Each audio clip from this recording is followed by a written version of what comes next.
සුබ දවසක් සහ ලබන්නා වූ ජූලි මාසය ඔබගේ සියලු ප්‍රාර්ථනාවන් ඉටු වන මාසයක් වෙන්න කියලා ආශිර්වාද කරනවා.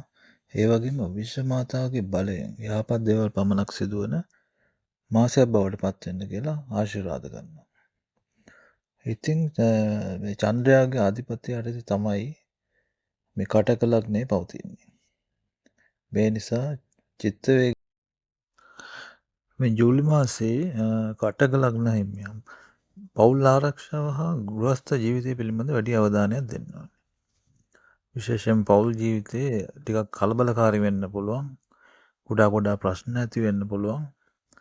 ඉතින් ඔබ තමයි තීරණය කරන්න ඕනේ මේවා ඉවසලා කෙටියෙන් විසඳ ගන්නවද නැත්නම් දිගින් දිගටම පවත්වාගෙන යනවද කියලා. ඉතින් චිත්ත වේගය පාලනය කරගන්න ඕනේ. ඒ චිත්ත වේගය පාලනය කරන මේ කොහොමත් හොඳයිනේ. ඔබ මේවා විශ්වාස කරත් නැතත් ඔබේ ජීවිතයට සුබදායී වේ. රැකියාව සහ උසස් වීම පිළිබඳ බැලුවොත් මේ රැකියාවේ වෙනස්කම් වෙන්න ඉඩ තියෙනවා. ගොඩක් වෙලාවට මේ මනස වෙහෙසන රැකියාව. අපි උදාහරණ විදිහට ගත්තොත් ගුරු, නීතිඥ වෘත්තිය, ගණක අධිකාරී නැත්නම් පරිගණක සම්බන්ධ රැකියාවල නියුතු වෙන අයට හොඳයි. කෘෂි කර්මාන්තය සහ මේ ජලය සම්බන්ධ කටයුතු වලට නම් මේ මාසේ ටිකක්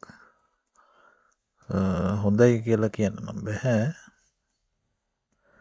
ඉතින් ආදායම් තත්ත්වය බලුවොත් ආදායම් ලැබෙනවා, හැබැයි වියදම් වැඩි. ඉතින් ඔබ උත්සාහ කරන්න ඕනේ මේ ණය ගැනීම, පෞල් වියදම් මේවා මේ පුළුවන් තරම් අඩු කරගන්න. ගනුදෙනු වලදී ප්‍රවේශම් වෙන්න ඕනේ. රෝගී තත්ත්වයන් බැලුවොත් මේ ආමාශය හදවත සම්බන්ධ රෝග තත්ත්වයන්, පැරණි රෝග තත්ත්වයන් නැවත ඇති වෙන්න පුළුවන්. ඉතින් මානසික ආතතිය, නිින්දේ ගැටලු ඒව ඇති වෙන්න පුළුවන්. ඉතින් මේ විවේකය විශේෂයෙන් වැදගත් වෙනවා. ඉතින් භාවනා ක්‍රම වගේ දේවල් නිින්දට යනකොට කරන්න පුළුවන් නම් බොහොම හොඳයි.